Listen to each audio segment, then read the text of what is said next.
நம்ம சேனலில் தொடர்ந்தாப்பில் நீங்கள் வீடியோக்களை பார்க்க நினச்சிங்கன்னா இதுவரை நம்ம சேனலை சப்ஸ்கிரைப் பண்ணுங்க. சப்ஸ்கிரைப் பண்ணிங்க. கீழே பெல் சிம்பிள் இருக்கும், அதையும் கிளிக் பண்ணிங்க. சரி, வாங்க நம்ம வீடியோக்குள்ளே போகலாம்.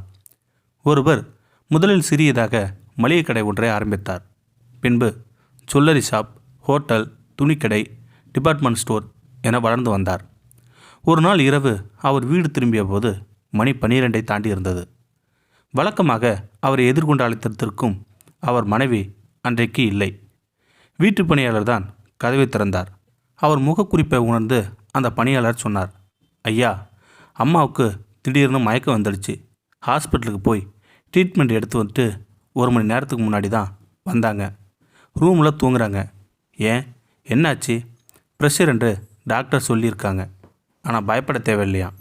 மருந்து மாத்திரை சாப்பிட்டா ரெஸ்ட் எடுத்தால் சரியாக போய்டுன்னு டாக்டர் சொல்லியிருக்காங்க. எனக்கு ஃபோன் பண்ணி சொல்ல வேண்டியதானே? நிறைய தடவை உங்கள் பெரிய பையன் ஃபோன் பண்ணிடுறான், சுவிட்ச் ஆஃப்னு வந்துடுச்சான். அப்போதுதான் அவருக்கு ஒரு மீட்டிங்க்கு இரவு 8 மணிக்கு தன் மொபைல் ஃபோனை சுவிட்ச் ஆஃப் செய்தது நினைவுக்கு வந்தது. அவர் தன் மனைவி படுத்திருந்த அறைக்குள் அவசரமாக நுழைந்து பார்த்தார். அங்கு அவர் மனைவி ஆழ்ந்து உறங்கி கொண்டிருந்தாள். அவர் மனைவியின் தலையை வருடி கொண்டிருந்தார். ச்சே, இவளை கவனிக்காமல் விட்டுவிட்டோமே என்கிற வருத்தம் எழுந்தது அவருக்கு.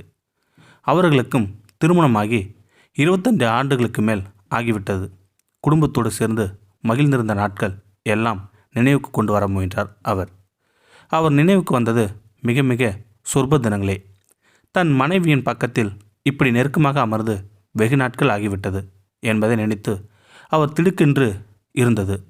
அறையை விட்டு வெளியே வந்தார். அடுத்த அறை கதவை திறந்து பார்த்தார். 2 மகன்களும் படுக்கையில் படுத்திருந்தார்கள். சத்தம் இல்லாமல் கதவை மூடினார். மாடியிலிருந்த தன் தனி அறைக்கு போவதற்காக படிகளில் ஏறினார். ஐயா, சாப்பிட ஏதாவது வேணுமா? பணியாளர் கேட்டான். வேண்டாம் என்று சொல்லிவிட்டு அவர் தன் அறைக்குள் நுழைந்து கதவை சாத்தி கொண்டார் முதலாளி. உடையை மாற்றிக்கொண்டு கட்டிலில் அமர்ந்தார். இவ்வளவு சம்பாதித்து என்ன பிரயோஜனம்? நாம் யாருக்காக வாழ வேண்டும்? பிள்ளைகள், மனைவி, இவர்கள் கூட நேரத்தை செலவழிக்க முடியாமல் அப்படி என்ன பிஸ்னஸ்? என்ன நோய் யோசனை வந்தது அவருக்கு. கடைசியில் அவர் ஒரு முடிவுக்கு வந்தார். இன்றுதான் கடைசி. இன்றோடு பிஸ்னஸிலிருந்து ஓய்வு பெற வேண்டும். இனிமேல் வாழ வேண்டும். எனக்காக, என் மனைவிக்காக, என் குடும்பத்திற்காக. அப்போதுதான் கட்டிலுக்கு அருகில் இருந்த நாற்காலியில் யாரோ உட்கார்ந்திருப்பது அவருக்கு தெரிந்தது. கதவை தாப்பால் போட்டுவிட்டு தானே வந்தோம். இது யார்? எப்படி உள்ளே வந்தார்? யார் நீங்கள்?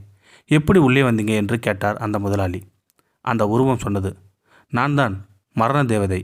உன்னை அழைத்துச் செல்ல வந்திருக்கிறேன். அவர் திடுக்கிட்டு போனார். ஐயா சாமி, நான் இப்போது தான் வாழணும்னு முடிவு செஞ்சுருக்கேன். இப்போ போய் என்னை கூட்டிகிட்டு போக வந்து இருக்கீங்களே, கொஞ்சம் அவகாசம் கொடுங்க. அவர் எவ்வளவோ பேசி மன்றாடி பார்த்தார். தன் செல்வத்தை எல்லாம் கொடுப்பதாக சொல்லி பார்த்தார். மரண தேவதை அவருக்கு செவிசாய்க்க மறுத்தது. அங்கிருந்து நகராமல் அவரை அழைத்துச் செல்ல ஆணி அடித்தார் போல் அப்படியே உட்கார்ந்திருந்தது மரண தேவதை. ஒரே 1 மணி நேரம் மட்டும் அவகாசம் கொடுங்க ஐயா. என் மனைவி, குழந்தைகளுக்கு நான் செய்ய வேண்டிய கடமைகள் இருக்குது. அதை முடித்து விட்டு வருகிறேன் என்று கேட்டார் முதலாளி. அதற்கு மரண தேவதை ஒப்புக்கொள்ளவில்லை. அவர் கெஞ்சி அழும் குரலில் கேட்டார், சரி, ஒரே 1 நிமிஷமாவது கொடுப்பீங்களா? உலகத்திற்கு நான் ஒரு குறிப்பு எழுதணும். மரண தேவதை ஒப்புக்கொண்டது.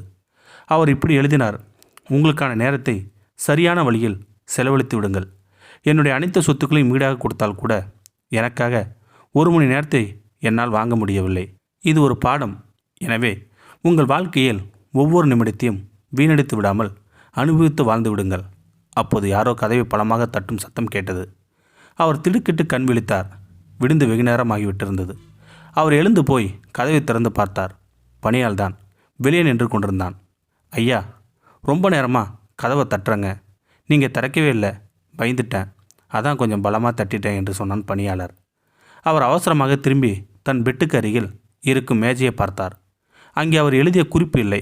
பேனாவும் எழுதப்படாத வெள்ளைத்தளம்தான் இருந்தன. ஆதலால் தயவு செய்து வாழ்க்கையை வாழுங்கள். நொடிக்கு நொடி கொண்டாடுங்கள். பேரானந்தமாக இருங்கள்.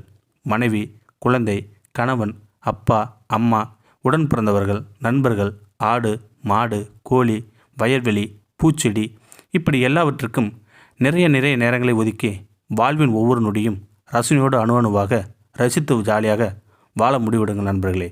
இந்த வீடியோ உங்களுக்கு பிடிச்சிருந்தா கமெண்ட் பாக்ஸில் கமெண்ட் பண்ணுங்கள், கூட உங்கள் ஃப்ரெண்ட்ஸுக்கு ஷேர் பண்ணுங்கள். இதுவரை நம்ம சேனலை சப்ஸ்கிரைப் பண்ணாதவங்க சப்ஸ்கிரைப் பண்ணிங்க, கீழே பெல் சிம்பல் இருக்கும், அதையும் கிளிக் பண்ணிங்க. தேங்க்யூ ஃபார் வாட்சிங்.